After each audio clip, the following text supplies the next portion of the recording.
குறிப்பிட்ட அந்த இளைஞர்களோடு தொடர்பில் இருந்த இராணுவத்தினர் இவர்களுக்கு நெருக்கமானவர்கள். அவர்கள் தாக்கினார் என்பதை விட இப்போது கைது செய்யப்பட்ட இராணுவத்தினர் உண்மையில குற்றவாளிகளாக இருப்பதற்கான வாய்ப்புகள் இல்லை. இந்த பாதிப்பா இந்த கதவடைப்பு போராட்டத்தால் சிங்கள தேசத்துக்கு ஏதாவது ஒரு தலைமுடியாது விழுந்துடுமோ? கிடையாது. அனுர அரசாங்கத்துக்கு நீங்கள் பின்தவால வாழ்பிக்கிறீங்களோ அல்லது பின்தவால நீங்கள் அங்க ஒத்தனம் கொடுக்குறீங்களோ? பின்னுக்கு போய் நல்லா நீங்கள் மசாஜ் பயிர்றீர்கள். முந்தையும் நீங்கள் 2 பேரும் சுமந்திரனும் சம்பந்தனும் போய் மைத்திரிக்கும் மசாஜ் செய்திகள், மைந்தாக்கும் மசாஜ் செய்திகள், இப்ப இவருக்கு மசாஜ் செய்ய போறோம். நீங்கள் வீட்டை கதவுடை போராட்டம் படுத்து கிடக்கிற போராட்டம் என்னப்பா சோம்பேறி போராட்டம் நடத்துறதுக்கு இது ஒரு பெரிய வீரதீர செயலோ? இது போராட்டம் சொல்ல உங்களுக்கு வெக்கம் இல்லையோ? இந்த போராட்டம் இப்படி நடத்தினால் பெரிய ஆதரவு வராது. அவர் ஆதரவு கிடைக்காவிட்டால் வேட்டியை கட்டிக்கொண்டு எங்களுடைய கிளச்சிங்கம் கிளம்பி வரும். தமிழரசு கட்சியினுடைய கிளச்சிங்கம் கிளம்பி வரும். என்னோட இளமை காலத்தை போல எனக்கு இப்போ சூப்பரா வேலை செய்ய முடியும். இது ஓர்த்தோசில் பயன்படுத்தியதற்கு அப்புறம். மூட்டு வலிக்கான விஞ்ஞான ரீதியான தீர்வு ஓர்த்தோ ஷீல்ட். அரசியலில் நகர்த்தப்படும் காய்கள், திரைமறைவில் நடக்கும் ரகசிய பீரங்கள், உலகத் தமிழர் அறிந்தேயாக வேண்டிய உண்மைகளை தேடி ஒரு உடறுப்பு.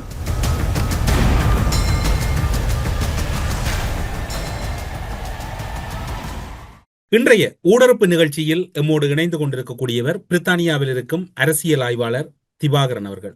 ஊடறுப்பு நிகழ்ச்சியின் சார்பில் உங்களை வரவேற்பதில் மகிழ்ச்சி. வணக்கம். வணக்கம் தமிழரசு. முல்லைத்தீவு முத்தையங்கட்டு பகுதியில் இளைஞர்கள் மீது இராணுவத்தினர் தாக்குதல் மேற்கொண்டிருப்பதாகவும் அந்த தாக்குதலின் விளைவாக ஒருவர் உயிரிழந்திருப்பதான செய்திகள் வெளியாகி இருக்கின்றன. இராணுவத்தினரும் கைது செய்யப்பட்டிருக்கின்றார்கள். இந்த தாக்குதல் இராணுவத்தினரால் எவ்வாறான வகையில் திட்டமிடப்பட்டிருந்தது?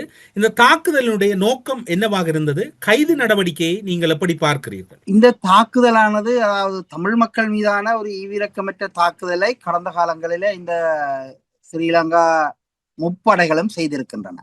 இப்போது ஒரு 15 வருடமாக ஆங்காங்கே இடைக்கிடை இந்த தாக்குதல் நடக்கின்றன. ஏனென்றால் அந்த வன்மம் தொடர்ந்து அவர்களிடம் இருக்கிறது. இப்படி இருப்பினும் இந்த இப்போது இருக்கிற இந்த ஒட்டுசுட்டான் விவகாரம் என்பது இந்த தாக்குதலை நாங்கள் சரிவர இடை போட வேண்டும். இந்த தாக்குதலானது ஒருபுறத்தே இராணுவத்தினுடைய ஒரு அணியினர் தமிழ் மக்களோடு இரகசிய வியாபாரங்களில் ஈடுபட்டிருக்கிறார்கள். அதை தடுப்பதற்காக தங்களுடைய இராணுவத்துக்கு தான் அவர்கள் தண்டனை வழங்க வேண்டுமே தவிர அவர்களிடம் பொருட்களை கொள்வனவு செய்வர்களை தண்டிப்பது மிக மோசமான செயல். அதுவும் அவர்கள் மரணமடையும் அளவிற்கு அவர்களை தாக்கி கொள்வது என்பது இது மிக மோசமான மனித உரிமை மீறலாகவே பார்க்கப்பட வேண்டும். ஆக இந்த தாக்குதலானது தமிழ் மக்கள் மீது தொடர்ந்து இந்த இலங்கை இராணுவத்தினர் மேற்கொள்கிற தாக்குதலின் ஒரு அங்கமாகவே நாங்கள் பார்க்கலாம். அந்த வாழ்கின்ற மக்கள் வறிய மக்கள். அந்த வறிய மக்கள் தங்களுக்கு லாபம் ஈட்டக்கூடிய அல்லது அவர்களுக்கு லாபகரமான செயல்களில் ஈடுபடுவார்கள். இந்த அடிப்படையில் தான் இந்த இராணுவத்தினர் அவர்களுக்கு தகரங்களை வழங்கி இருக்கிறார்கள், வேறு பல பொருட்களை எல்லாம் வழங்கி கொண்டிருந்திருக்கிறார்கள். அதாவது இராணுவ கட்டளை அதிகாரிகளுக்கு தெரியாமல் அவர்கள் தங்களுடைய வருவாய்க்காக அல்லது வேறு தேவைகளுக்காக அவர்கள் வழங்கி கொண்டிருந்திருக்கிறார்கள். ஆனால் இப்போது அவர்களைத்தான் இவர்கள் கட்டுப்படுத்தி இருக்க வேண்டும். உண்மையான சம்பவம் அதான். இவர்கள் அவர்களை கட்டுப்படுத்தாமல் இந்த வாங்கிய மக்களை தண்டித்தது என்பது ஏற்றுக்கொள்ள முடியாது. இது தமிழ் மக்கள் மீது இருக்கின்ற அவர்களுடைய அந்த வன்மம் இன்னும் குறையவில்லை. அதாவது தமிழ் மக்களை யாரு என்ன குற்றம் செய்தாலும் தமிழ் மக்களை தண்டிக்கின்ற அந்த மனோநிலை இலங்கை சிங்கள அரச பீடத்திலும் சரி சிங்கள மக்களும் இருப்பதைத்தான் நாங்கள் இதை பார்க்க வேண்டும். அதாவது இதை ஒரு பழமொழியில சொன்னால், இந்த யானை கூடி குலாவினாலும் புல்லுக்குத்தான் சேதம், அதே போல இந்த யானைகள் 2 தங்களுக்குள்ளே மோதிக்கொண்டாலும் புல்லுக்குத்தான் சேதம். 2ம் காய்ச்சலா கட்டி இந்த புல்லுகளை பிச்சு எறியும். நிலத்தில் உள்ள புல்லுகளை இந்த காய்ச்சிராய்ப்பதன் மூலம் புல்லுகளை அழிக்கும். அப்படித்தான் இந்த தமிழ் மக்கள் இப்ப அழிஞ்சு கொண்டிருக்கிறார்கள். இவர்கள் தங்களுக்குள்ள இருக்கிற பிரச்சனைக்காக, இது இராணுவத்துக்குள்ள உள்ள பிரச்சனையாக இருந்தாலும் சரி, இந்த அரசியல் கட்சிகளுக்குள்ள உள்ள பிரச்சனையாக இருந்தாலும் சரி, ஈட்டில தமிழ் மக்கள் 3 இராணுவத்தினர் கைது செய்யப்பட்டிருக்கிறார்கள் தானே, அவர்களோட தொடர்புகளை மேற்கொண்டவர்கள். இதிலே உண்மையில இதை பார்த்தால் இந்த குறிப்பிட்ட அந்த இளைஞர்களோடு தொடர்பில் இருந்த இராணுவத்தினர் இவர்களுக்கு நெருக்கமானவர்கள். அவர்கள் தாக்கினார் என்பதை விட இப்போது அவர்கள் அகப்பட்டிருக்கிறார்கள். அதாவது இவர்களோடு சம்பந்தப்பட்டவர்கள் அகப்பட்டிருக்கிறார்களே தவிர தாக்கியவர்களாக இருக்க முடியாது. ஏனென்றால் தாக்கியவர்கள் இதை தடுப்பதற்காக தான் தாக்கி இருக்கிறார்கள். ஆகவே இந்த இப்போது கைது செய்யப்பட்ட இராணுவத்தினர் உண்மையில குற்றவாளிகளாக இருப்பதற்கான வாய்ப்புகள் இல்லை. அதாவது இந்த மேஜர் தரத்தில் இருப்பவர் ஒருத்தர் தாக்குறார் என்றால் அது அவருடைய பொறுப்பு. அவர் இந்த இராணுவத்தினரை கட்டுப்படுத்த முடியாமல் தான் இந்த மக்களை தாக்கி இருக்கிறார். ஆகவே அந்த இராணுவ அதிகாரி மீதுதான் நாங்கள் குற்றஞ்சாட்ட வேண்டுமே தவிர இவர்களை வர சொல்லி இவர்களோடு போனிலே உரையாடியவர்கள் இவர்களுடைய ஒரு சுமூகமான ஒரு நட்பு இருந்திருக்கும். அவர்களுக்கு அதாவது அவருடைய நலன் சார்ந்த நட்பாக இருந்திருக்கும். ஆகவே இப்போது இந்த வழக்கின் மூலம் கைது செய்யப்பட்டவர்கள் இந்த கொலையில சம்பந்தப்படாதவர்களாகத்தான் நிச்சயமாக இருப்பார்கள். ஏனென்றால் அவர்கள் இவர்களோட தொடர்பில் இருந்தவர்கள். இவர்களை இந்த இராணுவத்தினரை தடுப்பதற்கு மேல்மட்டம் செய்த நடவடிக்கை தான் இந்த கொலை. ஆகவே கைது செய்யப்பட வேண்டியவர்கள் இவர்களுக்கு மேலே உள்ளவர்களை தவிர இப்போது அகப்பட்டவர்கள் அல்ல. இவர்கள் குற்றவாளிகளாக இருப்பதற்கான இந்த வாய்ப்புகளும் இல்லை. அப்படியே உங்களுடைய கருத்தின் அடிப்படையில் பார்க்கின்ற போது இப்போது இடம்பெற்றிருக்கக்கூடிய கைது என்பது தாக்குதலுக்கும் தொடர்பில்லை. ஒரு மேஜர் தர அதிகாரியோட உட்பட்ட இன்னும் சிலர் இந்த தாக்குதலை மேற்கொண்டவர்கள் சுதந்திரமாக இருக்கின்றார்கள். நிச்சயமாக இந்த கொலையை செய்தவர்கள் தப்பி பிழைத்து அவர்கள் அசுவாசமாக இருக்கிறார்கள் என்றுதான் சொல்ல வேண்டும். அவர்கள் மீது கைதுகள் இடம்பெறுவதற்கு அல்லது கைது செய்யப்பட்டிருக்கக்கூடிய மூவரும் மேலதிகமான தகவலை வழங்கி இன்னும் ஒரு கைது நடவடிக்கைக்கு வாய்ப்பில்லை. அநேகமாக இந்த இராணுவ மட்டத்திலே இந்த அழுத்தங்கள் பிரயோகிக்கப்படும். கிருஷாந்தி வழக்கில் நடந்தது போல அழுத்தங்கள் பிரயோகிக்கப்படும். அப்படி இருந்தும் கிருஷாந்தி வழக்கில் சம்பந்தப்பட்டவர் அவர் உண்மைகளை சொன்னார். ஆனாலும் அவரால் சொல்லப்பட்ட உண்மைகளுக்கான நடவடிக்கைகள் எடுக்கப்பட்டதா அல்லது அவர் குற்றஞ்சாட்டிய பொறுப்பான அதிகாரிகள் மீது நடவடிக்கை எடுக்கப்பட்டதாண்டா இல்லை இன்று வரைக்கும். அதே போலத்தான் அவர் குற்றஞ்சாட்டிய ராணுவ அதிகாரிக்கு 2018ஆம் ஆண்டு நல்லாட்சி அரசிலே பிரிகேடியர் பதவி உயர்வு வழங்கியது. நிச்சயமாக அவர்களுக்கு அது மாத்திரமல்ல, முள்ளிவாய்க்காலில் தமிழ் மக்கள் 1 லட்சம் தமிழ் மக்களை கொன்றொழித்த தளபதிக்கு ஃபீல்ட் மார்ஷல் பட்டம் வழங்குவதற்கும் இந்த எதிர்கட்சியாக இருந்தவர்கள் அனுசரணை வழங்கினார்கள். ஒரு எதிர்கட்சி எதிர்த்திருந்தால் அன்றைய காலத்தில் ஃபீல்ட் மார்ஷல் பட்டம் வழங்கி இருக்க முடியாது. ஒரு எதிர்கட்சியாக இருந்தார் சஜித் பிரேமதாசாவுடன் இவர்கள் கூட்டு சேர்ந்திருந்தார்கள். எங்களுடைய தமிழ் தரப்பினரும் கூட்டு சேர்ந்திருந்தார்கள். இவர்கள் எதிர்த்தரப்பில இருந்து கொண்டு, அதாவது ஆளுங்கட்சிக்கு எதிராக இவர்கள் எதிர்த்தரப்பில இருந்து கொண்டு அந்த போராட்டத்தை நடத்தி இருந்தால் வழங்கி இருக்க முடியாது. ஆனால் இவர்கள் அதை செய்யவில்லை. அதற்கு அனுசரணையாகவே இருந்திருக்கிறார்கள். இங்க குற்றச்சாட்டுகள் நாங்கள் சிங்களத்தின் மீது எவ்வளவு குற்றச்சாட்டுகள் வைக்கிறோமோ அந்த அளவிற்கு தமிழ் அரசியல் தலைவர்கள் மீதும் குற்றஞ்சாட்ட வேண்டிய நிர்பந்தம் இப்போது ஏற்பட்டிருக்கிறது. ஏனென்றால் ஒரு செயல் தரவல்ல விளைவுகள் இருந்துதான் அந்த செயல் பற்றி இடைபோடப்பட வேண்டும்.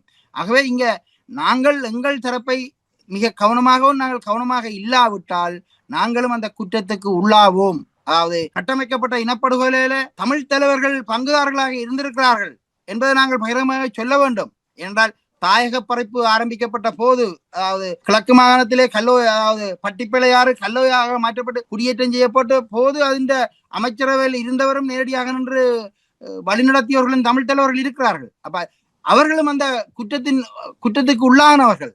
அதாவது கட்டமைக்கப்பட்ட இனப்படுகொலை ஒரு அங்கம்தான் குடியேற்றம். ஆகவே நாங்கள் அப்படித்தான் பார்க்க வேண்டும். இந்த நடவடிக்கைகள் தொடர்பிலும் இந்த நடவடிக்கைக்கு எதிர்ப்பு தெரிவிக்கின்ற வகையிலும் இலங்கை தமிழரசு கட்சியானது எதிர்வரும் 15ஆம் தேதி வெள்ளிக்கிழமை கதவடைப்பு அல்லது பூரண கரத்தாலுக்கான ஒரு அழைப்பை விட்டிருக்கின்றது. அதனுடைய கட்சியின் சார்பில் சுமந்திரன் அவர்கள் அந்த அறிக்கையினை வெளியிட்டிருக்கின்றார். ராணுவ தரப்புக்கு ஒரு கடுமையான எதிர்ப்பை வெளியிடுவதற்கு அவருடைய அறிக்கைகளும் ஒரு காரணமாக இருக்கின்றது அல்லவா எதிர்காலத்தில். நான் ஏன் இந்த இதுல இருக்கிறேன் என்றால், இந்த இதுல இருக்கிறனல்லோ, இந்த நிலையில இருக்கிற இந்த உயரமா இருக்கிறதான் இந்த கதவடைப்பு போராட்டம், சோம்போரி போராட்டம், மகிழ்ச்சியான போராட்டம். நான் எதுவுமே செய்யாமல் வீட்டுக்குள்ள அமைதியா குந்தி இருக்கிறது வடிவா. இந்த போராட்டங்கள் எல்லாம் காலாவதி ஆகிவிட்டது. இந்த கதவடைப்பு போராட்டம், இந்த கதவடைப்பு போராட்டத்தால் யார் பாதிக்கப்படுவார் என்றால் எங்களுடைய தமிழ் மண்ணில் அன்றாட தினக்கூலிகள், அன்றாடம் உழைத்து சாப்பிடுவர்கள் தான் பாதிக்கப்படுவார்கள். இங்க அரசு உத்தியோகத்தர்களுக்கு எந்த பாதிப்பும் கிடையாது, முதலாளிகளுக்கு எந்த பெரிய பாதிப்பும் கிடையாது. இது வெறுமனே அதாவது பொருளாதார ரீதியில் பாதிக்கப்பட்டிருக்கிற இந்த தமிழ் மக்களுக்கு தான் பாதிப்பு ஏற்படுத்தும். இது ஒன்று. இரண்டாவது, இந்த பாதிப்பா இந்த கதவடைப்பு போராட்டத்தால் சிங்கள தேசத்துக்கு ஏதாவது ஒரு தலைமுடியாது விழுந்துடுமோ? கிடையாது. அவர்கள் பேசாமல் அமைதியாக இருப்பார்கள். அவர்களுக்கு நோகாது. அவர்கள் நீங்கள் வடகிழக்கில கதவடைச்சி போட்டு நீங்கள் உங்களோட பாட்டில இருந்துட்டு எழுப்பி போவீர்கள். எதுவுமே கிடையாது. அப்ப அரசுக்கு நோகாமல் இருக்க வேண்டும். அப்ப அதாவது நல்லாட்சி காலத்துல இதே சுமந்திரன் சொன்னார், நீங்கள் எழலாம், துள்ளலாம், கத்தலாம், எழும்பலாம், ஆனால் அவர்கள் எழும்பக்கூடாது. அப்ப அவர்களுக்கு நோகக்கூடாது, அவர்கள் கோவப்படக்கூடாது, அவர்களை கோவப்படுத்தக்கூடாது. அவர் கோவப்படுத்தினா பிரச்சனை தங்களுக்கு. அப்ப எதிரியை நோகாமல், எதிரிக்கு கோவப்படுத்தாமல், எதிரிக்கு எந்த பங்கமும் விளையாமல் நாங்கள் ஒரு போராட்டத்தை செய்து என்ன செய்ய போறோம்? தமிழ் மக்கள் அன்றாட தினக்கூலிகளுக்கு நாங்கள் வருவாய் இல்லாமல் பண்ண போறோம். இதான செய்ய போறோம். இந்த கதவடைப்பால் எந்த பிரயோஜனமும் கிடையாது. நீங்கள் போராட்டம் நடத்த வேண்டுமா இருந்தால் தெருவில் இறங்கி போராட்டம் நடத்த வேண்டும். நீங்கள் வீட்டுக்கு படுத்துக்கிட்டு இருந்த போராட்டம் என்ன நல்ல போராட்டம்? இந்த போராட்டம் எல்லாம் 62 நாள் எஸ்ஏவி செல்நாயம் செய்த போராட்டத்தோட எல்லாம் முடிவடைஞ்சு போய்விட்டது. அதுவும் எதுவுமே நடக்க இல்லை. அந்த அதாவது அரச இயந்திரத்தை இயங்க விடாமல் தடுக்கின்ற அந்த கச்சேரிகளை முடக்கின்ற போராட்டத்தையாலே ஒன்றும் சாதிக்க முடியவில்லை. இப்ப நீங்கள் கதவடைச்சி சும்மா இருந்து என்ன செய்ய போறீங்க? ஆனால் விடுதலை புலிகளின் காலத்திலும் குறிப்பாக சொல்ல போனால் காஞ்சிரங்குடா படுகொலை இடம்பெற்ற போது வடக்கு கிழக்கில் பூரண கருத்தால் அனுஷ்டிக்கப்பட்டது. அதே போன்று பல தாக்குதல்கள் இடம்பெற்ற போது வடக்கு கிழக்கில் பல்கலைக்கழக மாணவர்களாக இருக்கலாம், யாழ் பல்கலைக்கழக மாணவர்களா 2009ஆம் ஆண்டின் பின்னர் பல படுகொலைகள் செய்யப்பட்ட போதெல்லாம் கதவடைப்புக்கான அழைப்பு விடப்பட்டிருந்தது. அவ்வாறுதான் இதனையும் பார்க்க வேண்டியிருக்கிறது. நீங்கள் கூறுகின்ற ஒரு செயல் என்பது ஒரு முரணாக இருக்கின்றது அல்லவா? அந்த அன்றைய காலத்தின் நிலைமையில இவர்கள் நினைக்கக்கூடாது. இந்த கருக்குருவி மருந்தாகாது. இது கருக்குருவிகள். அப்ப இந்த சிங்கள தேசத்துக்கு எதிராக ஒரு போராட்டம், தமிழ் மக்கள் யாவரும் ஒன்றாக நிற்கிறோம் என்ற ஒரு அடையாளப்படுத்துவதற்கான போராட்டமே தவிர சிங்களத்தை அங்க நாங்கள் நொந்து போயிடும், அவை பயந்துடுவோம் என்று நாங்கள் செய்யல. நாங்கள் ஒன்றாக இருக்கிறோம், நாங்கள் தொடர்ந்து போராடுவோம். எங்கள் ஆயுத போராட்டம் இன்னும் பலமான தாக்குதல் உங்கள் மீது நடத்தப்படும் என்பதற்கான ஒரு முன்னெச்சரிக்கையாக தான் இந்த மக்கள் எல்லோரும் ஒன்றாக நிற்கிறோம், தமிழ் மக்கள் ஒன்றாக போராடுவோம் என்பதை காட்டுவதற்காக தான் இந்த போராட்டம் நடத்தப்பட்டதை தவிர, அவ்வாறு அழைப்புகள் விடுக்கப்படுவதை தவிர, இப்போது இவர்கள் ஒன்றாக இருக்கிறார்களா? இவர் அறிவிச்சு போட்டிருக்கிறார், அங்க கொஞ்சம் பேர் மாற்றம் மட்டும் சொல்லி கொண்டிருக்கிறார். ஆகவே இதே ஆள் முன்பு, அதாவது நல்லாட்சி காலத்திலும் இவர் பாராளுமன்ற உறுப்பினராக இருந்த காலத்திலும் ஏனையவர்கள் எடுத்த போராட்டங்களுக்கு இவர் என்ன சொன்னார்? கருப்பு நாள் போராட்டம் ஒன்று அறிவிக்கப்பட்ட போது இவர் சொன்னார், அது மக்களால் நிராகரிக்கப்பட்ட தலைவர்கள் சொன்னார்கள், வடகிழக்கு மக்கள் செய்யவில்லை, இவர்கள் அவர்களை சொல்லி செய்ய வைக்கிறார்கள் சொல்றார். மக்களாலே நிராகரிக்கப்பட்ட ஒரு சில அரசியல்வாதிகள் செய்த விஷயம் அல்ல இது. அந்த நிராகரிக்கப்பட்ட அரசியல்வாதிகள் போய் கேப்பாப்புலோ மக்களிடத்திலே இதை செய்யுங்கள்னு சொல்றது. காணாமலாக்கப்பட்ட உறவுகளை போன அவர்கள் இதை செய்ய இல்லை. அப்படியானால் மக்களை வழிநடத்துவதற்கு தானே தலைவர்கள் வேணும். மக்கள் தனியே செய்தால் நீங்கள் இருக்க மாட்டீர்கள். மக்கள் கிளர்ந்தெழுந்தால் தலைவர்கள் இருக்க முடியாது. ஆகிய மக்களை வழிநடத்த தான் தலைவர்கள். தலைவர்கள் சொல்லித்தான் செய்ய வேணும்.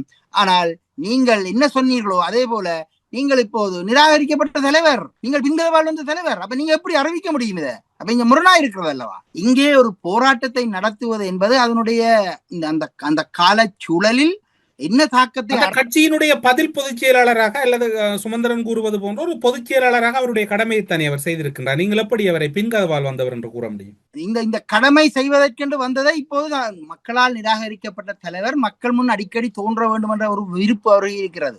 அதனாலதான் இந்த அடிக்கடி இந்த முதலமைச்சர் வேட்பாளராக நான் இருக்க தயார், எனக்கு விருப்பம் என்று ஒரு அறிக்கை விட்டார். இப்போது இதை விட்டிருக்காரு. அடிக்கடி இந்த மீடியாக்கள்ல தான் வர வேண்டும், மக்களுக்கு அதை தன் மனம் பதிய வேண்டும்.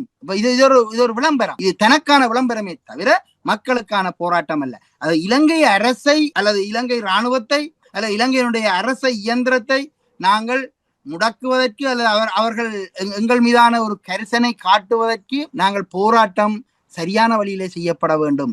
வேண்டுமானால் இலங்கை அரசை பாதிக்கக்கூடிய வங்கிகளை முடக்குவது, இவ்வாறான வேலைகளைத்தான் நாங்கள் செய்ய வேண்டும். அதே போல இலங்கை கொழும்பிலே நீங்கள் ஒரு 20 பஸ்ல ஆக்களை கொண்ட இறக்கி போட்டு எம்பசிகள் இருக்குது, நோர்வே எம்பசி இருக்குது, அமெரிக்கன் எம்பசி, பிரிட்டானிய எம்பசி, இந்தியன் எம்பசி. இந்த எம்பசிகளுக்கு முன்னால் போராட்டத்தை நடத்துங்கள். இதுதான் அரசை பாதிக்கும், இதுதான் அரசுக்கு பெரிய பிரச்சனையை ஏற்படுத்தும், நெருக்கடியை கொடுக்கும்.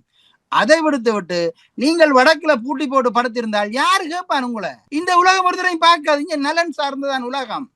நீங்கள் இந்த பொது அபிப்பிராயம், அதாவது உலகளாவிய ஒரு பொது அபிப்பிராயத்தை எங்களுக்கு சார்பாக திருப்பாமல் நீங்கள் உங்களுக்குள்ளேயே அபிப்பிராயத்தை வச்சுக்கொண்டு நீங்கள் உங்களுக்குள்ளேயே சண்டை பிடிச்சு கொண்டு உங்களை முன்னப்படுத்துறதுக்கு நீங்கள் போராட்டங்களை அறிவிச்சு கொண்டிருப்பதால எந்த பயனும் கிடையாது. நீங்கள் இவ்வளவு ஒரு போராட்டத்துக்கு நீங்கள் ஒரு வீரியமான மனிதராக வந்துட்டீங்களோ, கிளம்புங்கோ, ஒரு 20 பஸ் எடுங்கோ, யாழ்ப்பாணத்துல இருந்து வன்னியில இருந்து ஒரு 20 பஸ் எடுங்கோ, மட்டக்கிளப்புல இருந்து ஒரு 20 பஸ் எடுங்கோ, ஆக்கள் ஏத்துங்க. ஆக்கள் வருவினம், நீங்க ஆக்கள் வர மாட்டாங்கன்னு சொல்லாங்களா? அதாவது பாதிக்கப்பட்ட தமிழ் மக்கள் போராட தயாராக இருக்கிறார்கள், வருவார்கள். நீங்கள் கொழும்புல இறக்கி போராட்டத்தை நடத்துங்க முடிந்தால். அதை விடுத்து இங்க யாழ்ப்பாணத்திலையும் கிளிநொச்சியிலையும் முல்லைத்தீவிலையும் மட்டக்கிளப்பிலையும் நீங்கள் ஆர்ப்பாட்டத்தை செய்து ஒன்றுமே செய்ய மாட்டீங்க. முடங்கி போய் படுத்திருக்க சொல்லி போட்டு கடையை பொடி போட்டுருங்கன்னு சொல்லி போட்டு ஒன்று நடக்காது. நீங்க உங்களுக்கு நல்ல தருணம் பார்த்து நீங்கள் செய்வீங்க. அதாவது நடக்க மாட்டாதவன் சித்தப்பன் வீட்டுல பொம்பளை கேட்கிற மாதிரி நீங்கள் என்ன செய்வீர்கள் என்றால், நல்லூர் திருவிழா நடந்து கொண்டிருக்குது, இங்கால மடுமாதா உற்சவம் இருக்கிறது, அதே போல பல கோயில்கள திருவிழாக்கள் நடந்து கொண்டிருக்கிறது. இந்த காலத்துல நீங்கள் கதவடைப்பு செய்வது என்பது வெற்றி பெறுமா? உங்களோட அடுத்த இன்னொரு வகையில கேட்டால் அது வெற்றி பெறுமா? இல்ல. கோயிலுக்கு போறோம், கோயிலுக்கு போய்த்தானவான், சர்ச்சுக்கு போறோம் போய்த்தானவான். இதை ஒன்று நீங்க திறக்க முடியாது. அப்ப இதை நீங்கள் இந்த பொருள், அதாவது இந்த படுகொலை செய்யப்பட்ட ஒரு எடுக்கப்படுகின்ற ஒரு போராட்டத்துக்கு மக்கள் ஆதரவில்லை என்றே காட்ட போறீங்க. ஏன் அனுர அரசாங்கத்துக்கு நீங்கள் பின்தவால வாழ் பிடிக்கிறீங்களோ அல்லது பின்தவால நீங்கள் அங்க ஒத்தனம் கொடுக்குறீங்களோ? பின்னுக்கு போய் நல்லா நீங்கள் மசாஜ் பயிர்றீர்கள். முந்தையும் நீங்கள் 2 பேரும் சுமந்திரனும் சம்பந்தனும் போய் மைத்திரிக்கும் மசாஜ் செய்திகள், மைந்தாக்கும் மசாஜ் செய்திகள், இப்ப இவருக்கு மசாஜ் செய்ய போறீங்க. அழுத்தம் கொடுக்குறோம். அந்த மசாஜ் என்று நான் சொல்றது அழுத்தம் கொடுக்கணுமா? இது அழுத்தம் இல்ல, இது அழுத்தமே கிடையாது. அவர்கள் இதை பார்க்கவே மாட்டார்கள். ஆனால் நீங்கள் இப்போது ஒரு குறிப்பிட்டீர்கள், நல்லூர் உற்சவம் இடம்பெற்றுக் கொண்டிருக்கிறது, மடுமாதா உற்சவம் இடம்பெற்றுக் கொண்டிருக்கின்றது, மடுமாதாவினுடைய திருவிழாக்கள் இடம்பெறுவதற்கான அந்த திகதியாக இருக்கின்றது என்று. அது தொடர்பிலும் சுமந்திரன் அவர்கள் ஒரு தன்னிலை விளக்கம் ஒன்றை கொடுத்திருக்கின்றார். குறிப்பாக எதிர்வரும் 2025 ஆவணி 15ஆம் தேதி வடக்கு கிழக்கு முழுவதும் கருத்தால் அனுஷ்டிப்பதற்கான அழைப்பு விடுக்கப்பட்டது. அதேவேளை அன்றைய தினம் மடுமாதா கோயில் விசேட நிகழ்வு நடைபெறும் என்று தெரிவிக்கப்பட்டுள்ளது. அதே வண்ணமாக நல்லூர் கந்தசுவாமி கோயிலும் வேறு பல இந்து கோயில்களின் திருவிழாக்கள் அவற்றை அனுசரித்து மக்களுக்கான அவசர சேவைகளை பேணுவதைப் போல விதிவிலக்காக பக்தர்கள் கோயிலில் சென்று வருவதற்கான போக்குவரத்து சேவைகளையும் பேணுமாறு சம்பந்தப்பட்ட தரப்பிடம் கோருகிறோம் என்று குறிப்பிட்டிருக்கின்றார். தானே அவர் வழிவிட்டு தானே கர்த்தாலை செய்கின்றார். அதில் என்ன தவறு இருக்கின்றது? அவர் வழிவிட்டிருக்கிறார். என்னது இந்த கர்த்தாலே நடக்காது என்று வழிவிடுறார். இது ஒரு முரணாக இல்லையா? இது ஒரு வெக்கக்கேடு. ஒரு சட்டத்தரணி என்பவர் இவ்வாறு பேசுவது என்பது ஒரு வெக்கக்கேடான. அவசர கால நிலைமையையும் கோயிலுக்கு போறதையும் இவர் உண்டாக்குறார். அப்ப இவர் வட்டத்தை கீறி போட்டு சதுரம் என்று சொல்லுவார், சதுரத்தை கீறி போட்டு வட்டம் என்று சொல்லுவார். இது எல்லோரும் ஏற்க வேணும். இது இந்த சட்டத்தரணிகள் இது கோர்ட்ல வச்சுக்கொள்ளுங்க. இந்த வியாக்கியானங்கள் இது எல்லாத்தையும் கோர்ட்ல வச்சுக்கொள்ளுங்க. இங்க மக்களுக்கு வைக்காதீங்க, இந்த அரசியல் பரப்புல வைக்காதீங்க கொண்டு வந்து. இது மிக தவறானது. அதாவது திருவிழாக்கள் நடந்து கொண்டிருக்கிற காலத்துல மக்கள் வருவார்களா என்று கொஞ்சம் யோசிங்க. வரமாட்டார்களா என்னதை வழிவிடுறேன்னு சொல்றீர்கள்? வழிவிட இல்ல, நீங்கள் இந்த போராட்டத்தை நீத்து போய் செய்கிறீர்கள். உங்களுக்கு எந்த பிரச்சனையும் வராமல், அதாவது கொலை செய்யப்பட்ட அல்ல படுகொலை செய்யப்பட்ட ஒரு இளைஞன் சார்பாக ஒரு போராட்டம் நடத்துகிற போது உங்களோட கட்சிக்கும் உங்களுக்கும் ஒன்றும் வந்துடக்கூடாது, உங்களுக்கு ஒரு தூசும் படக்கூடாது, படாமல் ஒரு போராட்டம் செய்யணும். அப்ப வீட்டுல படுத்திருந்து போராட்டம் செய்யலாம். கதை வடைப்பண்டு போட்டு நீங்கள் எல்லாரும் படுத்துருவீங்க, வீட்டை வழி அறிவாசமா படுத்திருந்தோன்னு செய்வீங்க. நீங்கள் நிலத்தில் இறங்கி போராடுங்கள். நீங்கள் ஒன்று ஆர்ப்பாட்டங்கள் செய்யணும், ஊர்வலங்கள் போகணும். அதுவும் வடக்கில இந்த மூலையில குடாவில போய் நீங்கள் செய்யப்பட குண்டாஞ்சட்டிக்கு குதிரையோட்டக்கூடாது. நீங்கள் கொழும்புல செய்யுங்க. தமிழ் மக்களுடைய போராட்டம் எங்களுடைய தளத்துக்குள் நடத்தப்படக்கூடாது, எதிரியின் குகைக்குள் நடத்தப்பட வேண்டும், எதிரியின் கோட்டைக்குள் நடத்தப்பட வேண்டும். நீங்கள் கொழும்பில் போராட்டத்தை நடத்துங்கள். அதுதான் எங்களுக்கு சரியான போராட்டமாக இருக்கும். அதாவது நீங்கள் முதலாவது நீங்கள் தெரிவு செய்யப்பட வேண்டியது. அப்படி இல்லாட்டா யாழ்ப்பாணத்துல எம்பசி இருக்கு, மற்ற வேறு இடங்கள்ல மலையகத்தில் எம்பசி இப்ப திறந்திருக்காங்க. இந்திய எம்பசிக்கு முன்னால ஆர்ப்பாட்டம் செய்யுங்கள். ஏனென்றால் இந்திய அரசு இலங்கை சார்பாக தன்னுடைய 1.5 லட்சம் படைகளை இறக்கி ஒரு காலத்திலே தலையிட்டது ஈழத்தமிழர் பிரச்சனை சார்ந்து. ஆகவே அவர்களுக்கு அந்த பொறுப்பு இருக்கிறது. இந்திய இலங்கை ஒப்பந்தம் இப்போதும் நடைமுறையில் இருக்கிறது என்ற அடிப்படையில நீங்கள் இந்தியாவை நோக்கி நீங்கள் பெரிய அளவில் ஒரு ஆர்ப்பாட்டத்தை செய்யணும். இந்தியாவுடன் நீங்கள் கோரிக்கை விட வேண்டிய காலகட்டத்தில் இருக்கிறீர்கள். இதை செய்ய வேண்டும். 2வது, நோர்வே சமாதான பேச்சுவார்த்தைகள் சம்பந்தப்பட்டிருந்தது. நோர்வே சமாதான பேச்சுவார்த்தை வருகின்ற என்றால் அது அமெரிக்காவுடைய அனுசரணையோட வந்தது. ஆகவே அமெரிக்காவுடைய அனுசரணை இருந்தால் பிரிட்டனும் அதுல ஒரு அங்கம். ஆகவே இந்த எம்பசிகளுக்கு முன்னால் தான் நீங்கள் போராட்டத்தை நடத்த வேண்டும். அவர்களிடம் தான் நீங்க இந்த கோரிக்கையை வைக்க வேண்டும். தமிழ் மக்களுடைய இனப்படுகொலை, இதுவும் ஒரு இனப்படுகொலை ஒரு அங்கம் தான். ஆகவே இந்த இனப்படுகொலைக்கான நீதி கோரி சர்வதேச சமூகத்துடன் நாங்கள் ஒரு போராட்டம் நடத்தினால் இதுதான் முக்கியமான வல்லமை வாய்ந்த நாடுகள் என்று சொல்லப்படுகின்ற நாடுகளா இருக்கு. இவர்களிடம் தான் நாங்கள் முன்னுக்கு போய் நிற்கணும். அவர்களுக்கு தான் தொந்தரவு கொடுக்க வேணும். அவர்களிடம் தான் நீதி கேட்கணும். இலங்கை அரசாங்கம் எதையும் செய்யாது. அதுவும் இன்று இருக்கிற ஜேவிபி இனர், அதாவது இந்த எம்பிபி என்பது ஜேவிபி, இந்த ஜேவிபியினர் நடத்தாத போராட்டங்களை நீங்கள் நடத்தி முடிச்சு போடுவீங்களோ? அவர்கள் எவ்வளவு பெரிய போராட்டங்களை நடத்தியவர்கள். அவர்களுக்கு நீங்கள் நடத்துற போராட்டம் எல்லாம் இந்த யானைக்கு கல்லெறிஞ்ச மாதிரி, அது இப்படி காதை ஆட்டி கொண்டு போகும். அவர்கள் எத்தனை பெரிய போராட்டத்தை, அவர்களுக்கெல்லாம் நீங்கள் இந்த பம்மாத்தெல்லாம் விடாதேங்கோ. நீங்கள் போராட்டம் சர்வதேச அழுத்தம் பெறக்கூடிய அளவில், அதாவது வல்லமை வாய்ந்த நாடுகள் அழுத்தம் கொடுக்கக்கூடிய போராட்டங்களை தான் நீங்க நடத்த வேணும். அதை நடத்துங்கள். அதை விடுத்து விட்டு நீங்கள் இப்போது அதாவது வடகிழக்குல குண்டாஞ்சட்டிகளை குதிரை ஓட்டாதீங்க. வடகிழக்குல தமிழ் மக்களுடைய அன்றாட வாழ்நிலையை குலைச்சி போட்டு எந்த பயனும் இல்லாமல் நாங்கள் போராட்டம் செய்தோம். உங்களுக்கு தமிழ் பேப்பர்ல கலப்பி செய்தி வந்தால் காணும், சிங்கள பேப்பர்ல ஒன்றுமே வராது. நீங்கள் பாருங்க, சிங்கள பேப்பர்ல நீங்கள் கதவடைப்பு செய்தி போட்டு ஆனால் யார் எவ்வாறு அறிவித்தாலும் அன்றைய தினத்தில் ஒரு கதவடைப்பு அல்லது தமிழ் மக்கள் தங்களுடைய எதிர்ப்பை காட்ட வேண்டிய ஒரு கடப்பாடும் இருக்கின்றது தானே சரி பிள்ளைகளுக்கு அப்பா. அதைத்தான் சொல்றேன். அதை நீங்கள் கொழும்பு நோக்கி போங்கள் அல்லது ராணுவங்கள் போலீஸ் நிலையங்களை முற்றுகையிட்டு போராட்டத்தை நடத்துங்க. அதுதான் சரியான போராட்டம். நீங்கள் வீட்டை கதவடை போராட்டம், படுத்து கிடக்கிற போராட்டம், என்னப்பா சோம்பேறி போராட்டத்தை நடத்துறதுக்கு இது ஒரு பெரிய வீரதீர செயலோ? இப்ப உங்களுக்கு அதாவது கரும்புலிகளாக போய் தற்கொலை செய்த ஒரு பெரும் தியாகங்களை செய்த ஒரு இனம் இப்போது கதவடைப்பு கொண்டு போட்டு உங்களுக்கு படுத்து இருக்குது. இப்ப ஒய்யாரமா படுத்து இருக்கிற போராட்டம் இது போராட்டமோ? இது போராட்டம் சொல்ல உங்களுக்கு வெக்கம் இல்லையோ? எந்த வாயால சொல்றீர்கள்? இந்த போராட்டம் இப்படி நடத்தினால் பெரிய ஆதரவு வராது. அவர் ஆதரவு கிடைக்காவிட்டால் வேட்டியை கட்டிக்கொண்டு எங்களுடைய கிளச்சிங்கம் கிளம்பி வரும். தமிழரசு கட்சியினுடைய கிளச்சிங்கம் கிளம்பி வரும். CVK சிவஞானம் வந்து சொல்லுவார், எங்களுடைய போராட்டத்துக்கு யாரும் ஆதரவளிக்கவில்லை, அதனால் இனிமேல் நாங்கள் ஆதரவளிக்க மாட்டோம். ஏற்கனவே ஐநா மனித உரிமை சபை இந்த நாட்டாமைக்கு ஒரு கடிதம் எழுதினீங்கள், அதுக்கு கடிதம் எழுதினார்கள், அதுக்கு நீங்கள் கையெழுத்து வைக்க போயில்லை. இப்போ வந்து சொல்லுங்கள். அப்ப நீங்கள் உங்களுக்குள்ள இருக்கிற குடும்பி சண்டையைத்தானே இந்த தமிழ் மக்கள் மீது திணிக்கிறீர்கள். மேலும் உங்களோட குடும்பி சண்டையை நிறுத்துங்கோ. அதாவது மைக்கை பிடிச்சோன்னு நீங்கள் எதுவும் கதைக்கலாம் அப்படின்னு இந்த அரசியல் தலைவர்கள் நினைக்கிறார்கள். நீங்கள் மக்களால் நிராகரிக்கப்பட்ட, 2 பேருமே மக்களால் நிராகரிக்கப்பட்ட நீங்கள். அப்ப நீங்கள் உங்களுக்குள்ளேயே நீங்க முரண்பட்டுக் கொண்டிருக்கிறீர்கள். நீங்கள் கோட்பாட்டு கோளாறு உள்ளவர்களாக இருக்கிறீர்கள். வடமாகாண அவைத்தலைவராக மாகாண சபை காலத்திலே அவரை தெரிவு செய்தது தானே யாழ் மாவட்ட மக்கள். அப்படி இருக்கின்ற போது நீங்கள் அவர் நல்லவர் தான், அவர் வல்லவர் தான், எல்லாரும் இப்படி சொல்லிக் கொண்டிருக்கலாம். ஆனால் நாங்கள் ஒரு உள்ளார்ந்த உண்மையை பார்க்க வேண்டும். இவர் நீண்ட காலமாக மாநகர சபை ஆணையாளராக இருந்தார், யாழ் நகரத்தினுடைய கணக்காளராக இருந்தார், இப்படி நிறைய பதவிகள் எல்லாம் வகித்தார். உண்மைதான். தயவு செய்து நான் அவரிடம் ஒரு வேண்டுகோளையும் ஒரு சவாலையும் விடுக்கிறேன். யாழ்ப்பாணம் ஆரியகுளம் சந்தியில் உள்ள விகாரை காணி யாருடையது?